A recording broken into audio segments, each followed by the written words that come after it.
They didn't fire him in a meeting. They didn't even look him in the eye. The termination email arrived at 2:17 a.m., automated, unsigned, and perfectly legal. By sunrise, his company access was revoked. By noon, his reputation was already being rewritten. And by nightfall, the executives who destroyed him were celebrating a deal built on his ideas. They believed he would disappear quietly. They were wrong. Because some people don't fight back loudly. They fight back precisely. And this is the story of how a man with no allies, no power, and no public voice dismantled an entire corporate empire without ever raising his own. If you enjoy intelligent revenge stories built on strategy, betrayal, and psychological warfare, like the video, subscribe, and stay until the end, because the revenge in this story doesn't explode. It closes in. In the modern corporate world, power rarely announces itself. It sits in glass towers, moves through private calendars, and hides behind legal language carefully designed to sound harmless. Ethan Hale understood this better than most. For 12 years, he had worked inside Meridian Global Solutions, a multinational consulting firm with offices in New York, London, Frankfurt, and Singapore. On paper, Meridian specialized in enterprise optimization. In reality, it specialized in extracting value until nothing was left.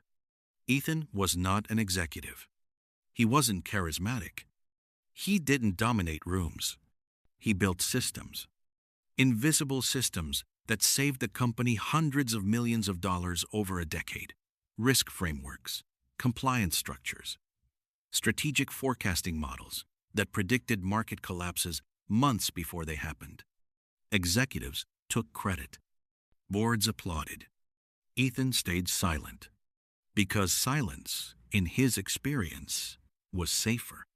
Until it wasn't. The betrayal didn't come suddenly. It arrived disguised as opportunity. Meridian announced a strategic partnership with a European fintech firm called Virex Holdings, a company known for aggressive acquisitions and opaque accounting practices.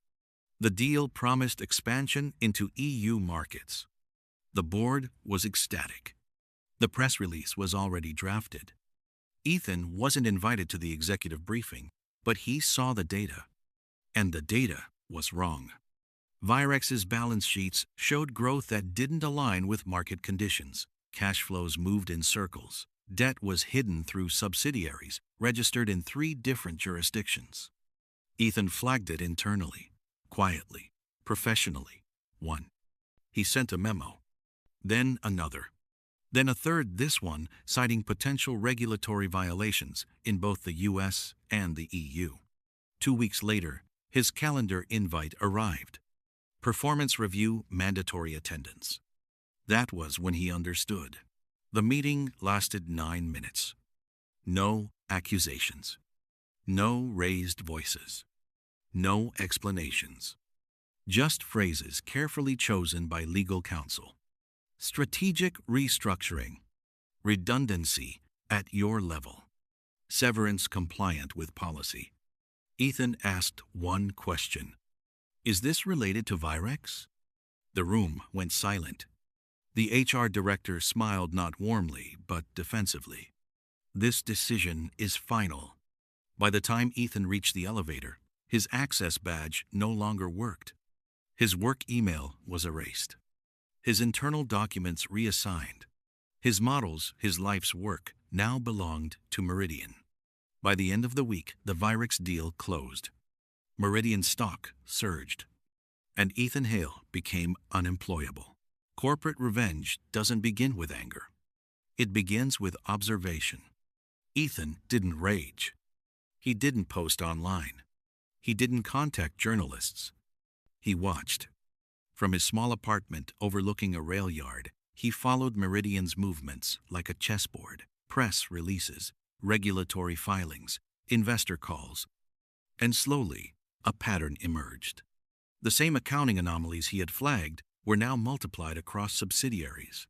Virex wasn't integrating, it was infecting. Meridian executives were trapped. They had signed personal liability clauses. Exit meant exposure. Ethan realized something chilling. They hadn't fired him because he was wrong. They fired him because he was early. And that meant the collapse was inevitable. The only question was who would survive it. Ethan opened a new document on his laptop. The title was simple: Contingency. And for the first time since his termination, he smiled. Ethan didn't start with revenge. He started with law. Not criminal law. Not corporate bylaws. Regulatory overlap. In the modern global economy, corporations operate across borders, but accountability rarely does. U.S. regulators assumed EU compliance. EU regulators assumed U.S. oversight. Between them existed gaps. And in those gaps, companies like Meridian survived. Ethan focused on one directive most executives skimmed and forgot: the EU Whistleblower Protection Directive. On paper, it protected employees. In practice, it protected information. It allowed third parties, consultants, contractors, former employees to submit documented concerns anonymously if the information affected EU financial stability. Ethan was no longer an employee. That made him dangerous. Revenge fails when it's emotional. Ethan removed himself completely. New email addresses. Foreign VPN endpoints. Encrypted cloud storage registered under shell accounts. He didn't contact journalists. He didn't contact regulators. Not yet. First, he rebuilt what Meridian erased. Using archived drafts, memory, and pattern logic, Ethan reconstructed his original forecasting models, this time without corporate filters. What emerged was worse than he expected. Virex wasn't just hiding debt. They were cycling losses through shell subsidiaries to inflate valuation during mergers. Meridian executives knew or had deliberately avoided knowing. That distinction wouldn't matter legally. Ethan organized everything into clean, neutral documentation. No opinions. No accusations. Just numbers that told a story no executive could explain away. Ethan submitted his first disclosure quietly. Not to a regulator. To a mid-tier EU compliance portal designed to route whistleblower reports internally before escalation. The kind of place executives assumed was harmless. He flagged inconsistencies. Requested clarification. Attached supporting data. No threats. No drama. Just enough to trigger an internal review. 3 weeks later, Meridian's legal department received a request for clarification from a European regulator. It wasn't an investigation. It was worse. A question. And questions create panic. At Meridian headquarters, the mood shifted. Board meetings became closed-door sessions. Investor calls shortened. Language grew cautious. One executive CFO, Richard Vail, pushed aggressively to dismiss the inquiry. Another general counsel, Martin Kessler, argued for limited disclosure. They compromised. Minimal compliance. Delayed responses. And they made one critical mistake. They assumed the threat was external. They never considered the possibility that someone inside Meridian understood their systems better than they did. Ethan watched all of it unfold in real time. What Meridian didn't know was that Ethan had already prepared Phase 2. And it didn't involve regulators at all. It involved investors. Markets run on confidence. Executives talk. Analysts speculate. Rumors move faster than truth.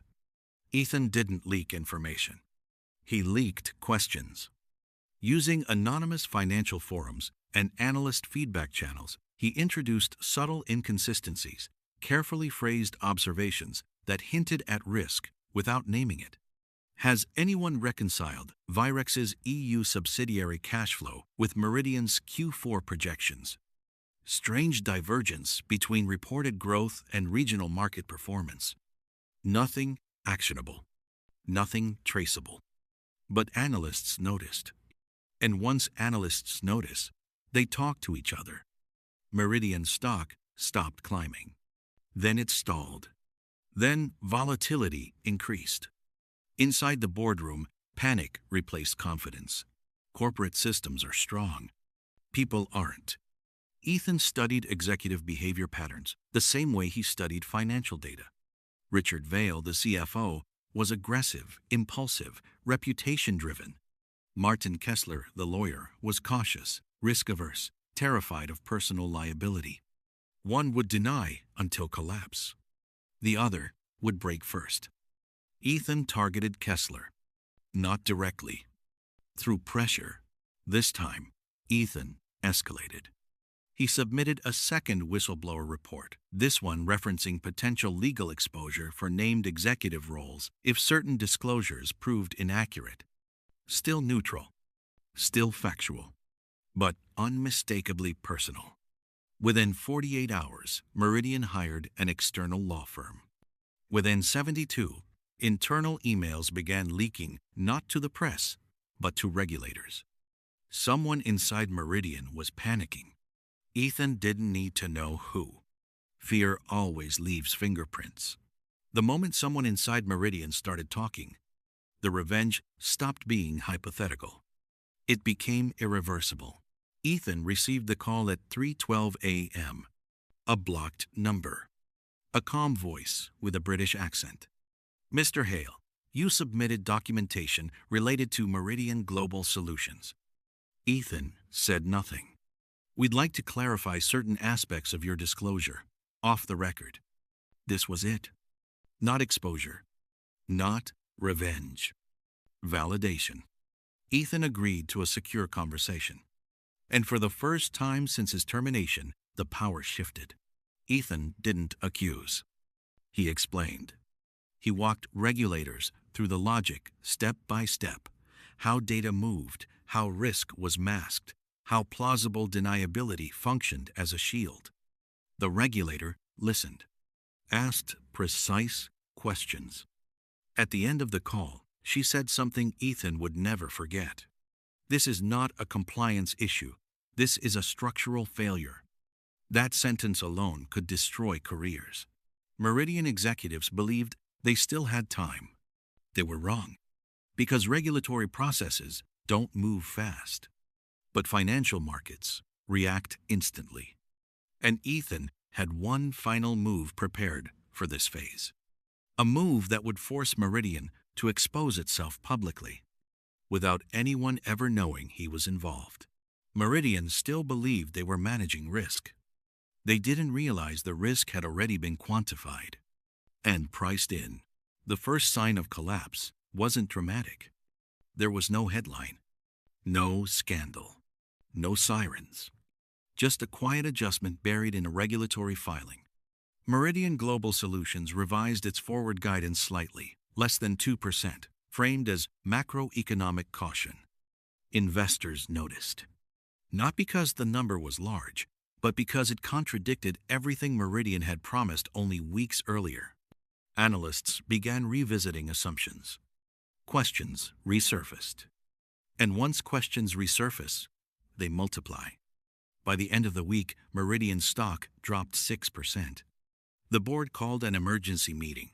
No windows were open. Phones were confiscated.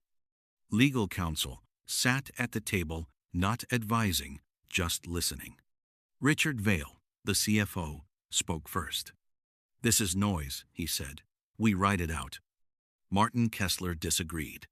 "There are EU inquiries pending. If this escalates, we lose narrative control." Vail scoffed. "There is no escalation." Kessler slid a printed email across the table. It was from a European regulator. It included a single sentence.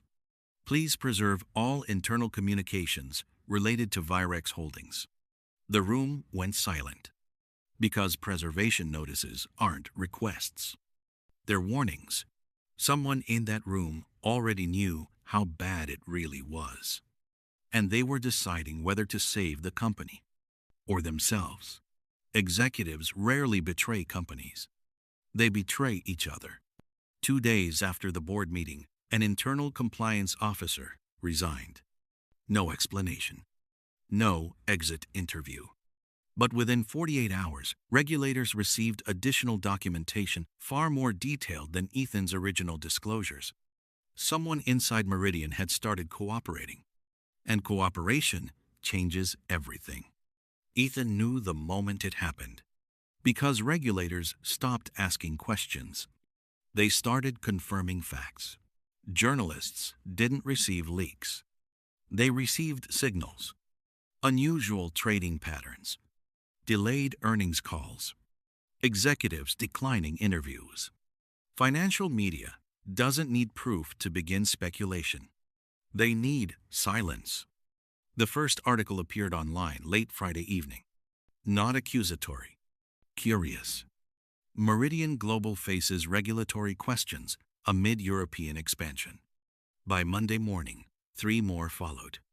Meridian's stock dropped another 9%. Inside the company, morale collapsed. Projects froze. Partners hesitated. Clients asked questions Meridian could no longer answer. Richard Vail stopped sleeping. He checked his phone compulsively, called analysts directly, demanded reassurance. None came. His personal wealth, mostly stock-based, was evaporating. Martin Kessler, meanwhile, did the opposite.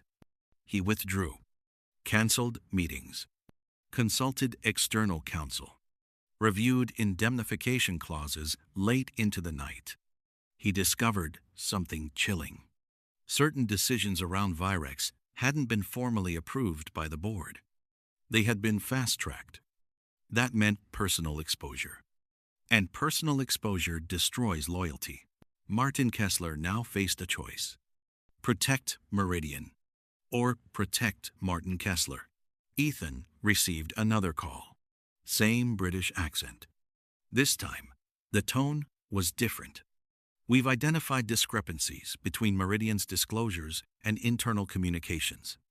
A pause. We believe there is intent. That word mattered. Intent transformed negligence into liability. Ethan said nothing. You should be aware, the regulator continued. This may become public. Ethan thanked her and ended the call. Then he did something unexpected. He stopped. No more disclosures. No more pressure. Because momentum was no longer his responsibility. The board demanded explanations. Vail blamed market misinterpretation. Kessler blamed inadequate oversight. Others blamed consultants, timing, regulators. No one blamed Virex. Because admitting Virex was toxic meant admitting they had known. The meeting devolved. Voices rose. Threats surfaced. And then Kessler spoke quietly.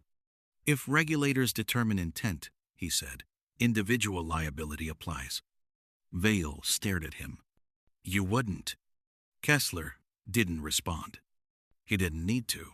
2 days later, regulators received a comprehensive internal archive. Emails, meeting notes, risk memos, including one document. A memo Ethan had written months before the deal closed, clearly warning of regulatory exposure. Meridian had ignored it. Worse, they had fired the author. The narrative flipped instantly. Meridian wasn't just under investigation now. They were being reframed. And reputations don't survive reframing. The headline landed on a Tuesday morning. Former analyst warned Meridian of risks before controversial deal. Ethan's name appeared once. No photo. No quote. Just fact. Meridian stock collapsed 15% by noon. Trading halted briefly. Inside Meridian headquarters, security escorted journalists from the lobby. Clients began terminating contracts. Partners issued distancing statements. The company that once controlled the narrative was now being defined by others. Vail resigned quietly. No press conference. No farewell email. His severance was frozen pending investigation. His personal assets came under review. The man who once dismissed risk as noise was now drowning in it. Martin Kessler remained. For now, Meridian Global Solutions could still survive as a company, but its leadership could not survive intact. And Ethan Hale hadn't even revealed everything yet. By the time the first lawsuit was filed, Meridian Global Solutions had already lost something more valuable than money: credibility. Clients didn't wait for verdicts. Partners didn't wait for outcomes. Markets didn't wait for explanations. They reacted. Contracts were paused. Audits expanded. Insurance providers raised premiums overnight. Meridian's legal team worked around the clock, but they were no longer defending a company. They were managing damage. Virex Holdings issued a statement within days. They expressed surprise at the allegations, affirmed full cooperation, announced a leadership reshuffle. It was corporate language for abandonment.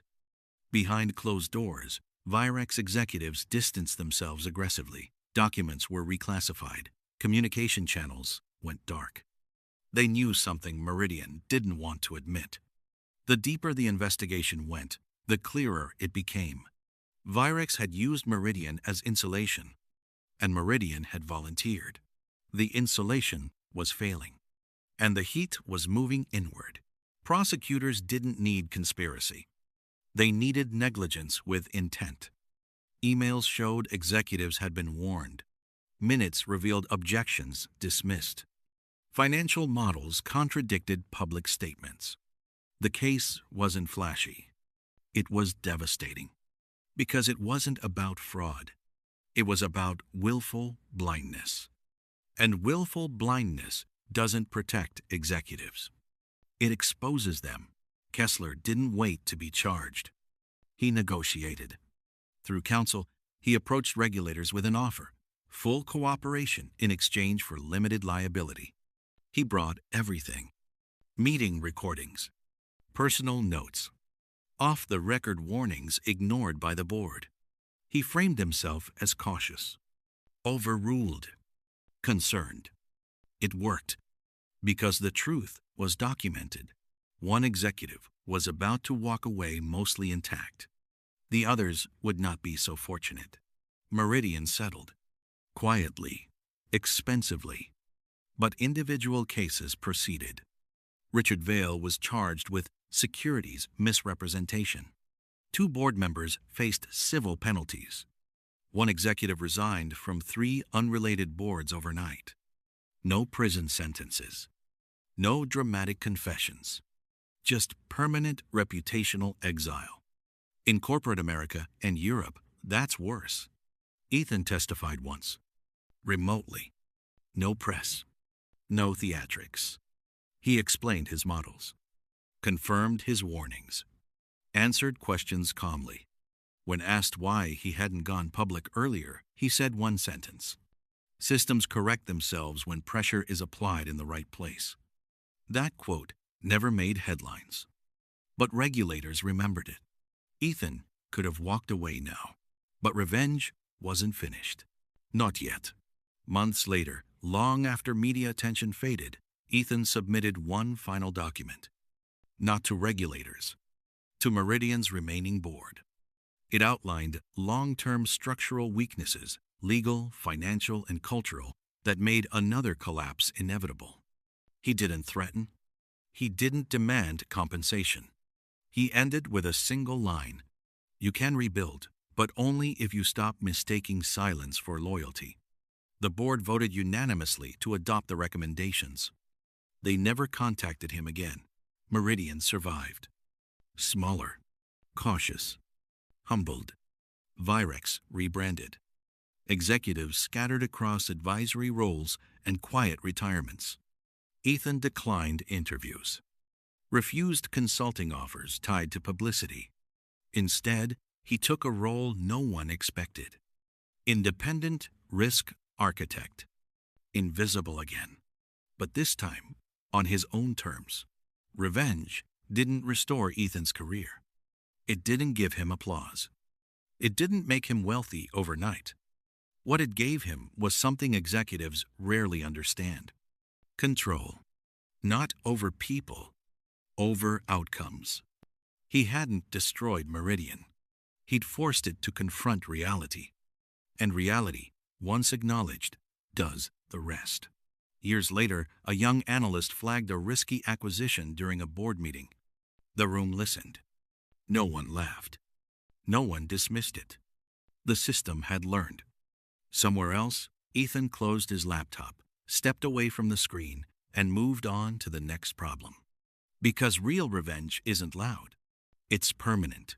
If you enjoyed this intelligent corporate revenge story, where power shifts quietly and consequences are real, like the video, subscribe to the channel, and share it with someone who loves smart, strategic drama. Let us know in the comments. Was Ethan justified, or did he go too far? More corporate betrayals, psychological warfare, and silent revenge stories are coming.